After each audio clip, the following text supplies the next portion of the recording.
Sosok Vivi Leti Purnama, adik Ahok kini jadi sorotan. Adik Ahok, Vivi Leti Purnama menuai sorotan kala mengakhiri masa lajangnya di usia 55 tahun. Tak banyak yang tahu, Vivi Leti Purnama memiliki rekam jejak dan profesi yang mentereng.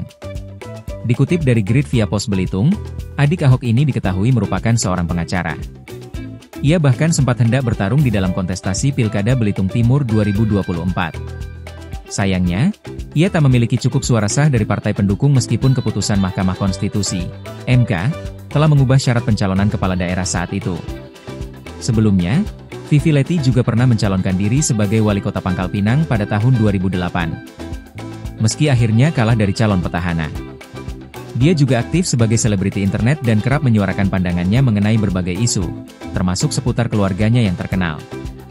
Vivi Leti Purnama dulu pernah bela Veronica Tan saat bercerai dari Ahok. Adik Ahok itu mengungkapkan bahwa dirinya tidak mendukung keputusan sang kakak untuk bercerai dari Veronica Tan.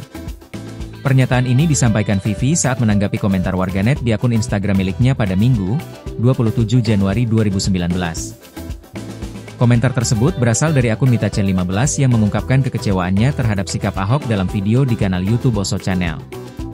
Video itu membahas pernyataan Ahok soal rencana pernikahannya dengan Puput Nastiti Devi.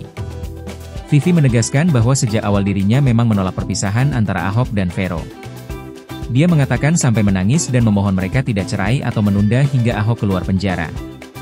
Adik Ahok itu ternyata baru saja menikah di usia 56 tahun.